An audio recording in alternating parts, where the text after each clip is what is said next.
Hello and welcome to the offer management module. Now, I just want to run through a few important things that you should give your consideration before you accept a job offer. So when the job offer comes, first of all, give yourself a pat on the back. It's fucking hard to get a job offer. It's hard, and by the time you do get the job offer, you would have went through a lot of pain and misery to get it. A lot of no's, a lot of rejection. So when it comes, take it in, drink it in.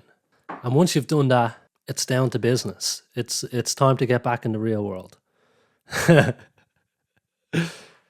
When the offer arrives, either by phone or by email, request it in writing. Don't accept on the spot.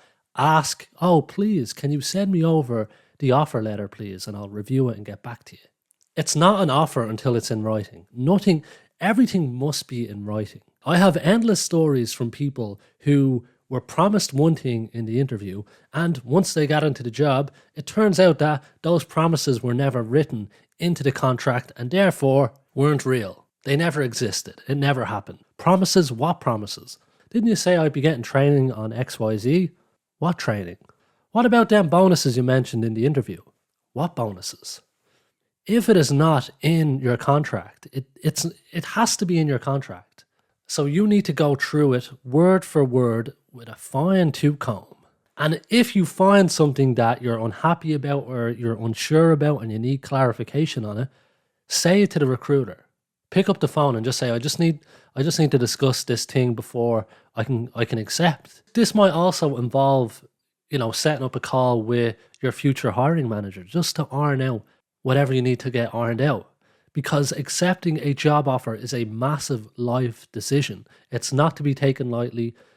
Our emotions can get the better of us when the offer comes, and we think it's the greatest thing in the world. And a lot of times it is when you know that your bills are going to be covered. But sometimes you just need a couple of days to think about it, let the emotions die down and realize, hold on a minute, I don't know if I want this. Or maybe you do want it. But regardless, it's important that you don't rush into anything. So when the offer comes, get it in writing, review it, maybe ask someone you trust to review it as well. Make sure whatever was promised to you in the interview is in that contract. And then find out what the deadline is for a decision. And there's no harm in asking for a few days to go over the contract and discuss everything with your family. That's perfectly normal. Usually, a company will give you a working week, but you want to be careful. You're not going to get, a week. You're not going to get more than a week. Rarely. Nobody's going to wait that long for a decision. So request a few days. And don't feel pressured into accepting the offer on the spot. Never be bullied into a decision. If you are being bullied and you feel like you don't have a choice but to accept it, you can accept it. But that doesn't mean you're going to stop your other interviews that you have lined up. You're going to continue interviewing, and if you get a better offer, you're going to take it. Now, if you receive an offer, if you receive multiple offers, how do you know which one to pick? Well, there's a few questions that you can ponder that might help you. What is your impression of your new manager? Because the cliche saying is that people don't quit jobs, they quit managers. Your manager has so much influence over your opportunities, over the happiness in your life, just your general well-being. Your manager has so much say in that. So figure out, is this a person that you think you can work with, in harmony with? Think about the people that are going to be on your team as well. You also want to consider career opportunities. Will this company, will this job act as a bridge to where you want to go? Is there training available? The location is also important, because if you're commuting every day, there's around 250 working days in a year, and those hours rack up. If you spend 2 hours a day, every day, commuting to work, coming back home, that's 500 hours a year sitting on a bus or sitting in traffic. So it's a massive time commitment, and it's also a massive investment in terms of commuting costs, in terms of maybe organizing childcare, whatever you have to do to manage going and coming back from work. The salary package, of course, this is important. And like I discussed in the last module, don't just consider the base salary, consider the total compensation package and figure out what's the best package for your specific situation. As well as that, it's worth considering, is the company aligned with your purpose and your own values? Do you agree with what they do and how they do it? Do you like the company's product? Do you like their service? Would you use it yourself? And a good way to force a decision if you're unsure about which company to pick is to ask someone to make the decision for you. If your partner or family member, whoever, just say, who should I pick? And when they give you that answer, a lot of times you'll have a gut reaction telling you if it's right or wrong. So, yeah, listen to what your instincts tell you as well. If you have any reservations about joining the company, look, this might be a bit of a stretch, but sometimes it can work out where you can contact ex-employees, employees who have left the company recently, and just ask them what was the work environment like. Now, other people might give you a biased answer just to protect themselves, and other people might be willing to spill the tea and maybe let you know that you should avoid it. So in the job interview guidebook, you will see a section for contacting ex-employees. I've mapped out a template that you can use and methods for finding these people on LinkedIn. Of course, it's going to be more helpful if you know someone personally who worked in the company, and that way they'd give you a more honest answer. But it's just something to consider. Now, of course, you can leverage job offers as well, like I discussed in the last module. But let's say you get a job offer and you want to tell your current company about it because you think you can get more money or more opportunity out of your current employer. Sometimes it's worth letting them know that you got another offer and you're leaving and considering what they'll put forward. So tell them what you want. Tell them why you decided to start looking elsewhere. Maybe you wanted more responsibility. Maybe you wanted more scope. Maybe you wanted more opportunity to grow. Whatever it is, let them know and see, can they give you what you want? See if you can get what you want where you are now. It's worth at least considering. And if your current employer makes you a counter offer, just before you ever accept it, try and resolve the issues that forced you to start looking elsewhere in the first place. Because if you don't, if you just accept the extra money they give you, but you don't resolve the root problems, maybe you have conflict with your manager or coworker, or something happened. If you don't resolve that conflict, resolve that issue, you could find yourself back on Indeed looking for jobs in a couple of months. Now, when it comes to reference checking, what's become more standard is that employers are just performing what's called an employment verification check. So your company will either call up your past employers and just confirm the dates of your employment and your job title. And sometimes they will ask, would you rehire them? Now, a lot of employers, even if things ended badly, a lot of them will just say yes. Of course, it's not always the case. But the point being is that less companies are digging into your past and more just verifying you are who you say you are and leaving it at that. And as well as that, companies are hiring third parties, especially corporations. They hire third party companies to carry out these employment verification checks. And as well as that, these third parties will perform the background checks, maybe check your criminal record, whatever. So the companies are just completely outsourcing it, and they're just going to get information back to confirm you are who you say you are, and yeah, you're good to start the job. Now, this is more common in smaller companies, but they might perform a reference check where they ask about your background, your experience, your skills, what you're like in particular situations. They might ask questions that will require your ex-manager, your ex-line manager to talk about what you did in the job.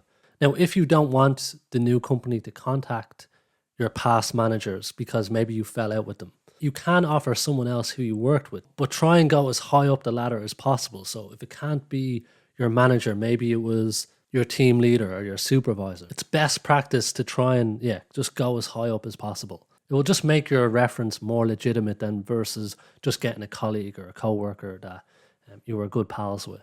You also want to be careful with the new company contacting your current manager, especially if you don't want your current manager to know that you're looking for a job, which in the majority of cases, you should not mention to. You should not mention to your current manager that you're looking for jobs. You want to protect yourself at all times. So if you are asked to provide a reference from your current employer, offer alternatives. So again, go as high up as possible, ex-managers, supervisors, team leaders. It could even be someone who recently left the company. And you can tell your new potential company why you're doing this. You can say, look, as I'm currently employed by XYZ company, I'm hesitant about providing a reference from my current employer. I'm concerned it might jeopardize my position there, especially in the unlikely event that this job offer doesn't go through. Could I offer alternatives for this part of the process? I can provide references from my supervisor, my team leader, who can speak to my abilities and work ethic. And it's also important to give your references a heads up before you go out on your job search. If you had any issues with a past manager, it might be worth trying to break bread with them and work on a narrative just to make sure that everything goes smoothly. Now, when it comes to rejecting offers, it's a small world. The hiring manager you're rejecting could be the key to future opportunities. So you want to thank them for the opportunity. You want to be open and honest about why you're rejecting their offer. This is valuable feedback for the hiring manager. It will allow them to be more competitive in the future. They'll appreciate this feedback. You can also offer feedback on the hiring process as well. Let them know what they done well or what they could have done better. And if possible, provide a recommendation. There's no harm in it. And this is especially very useful for agency recruiters as well. Now, when it comes to resigning from your job, again, you want to leave as good a legacy as possible. So give them as much notice as you can.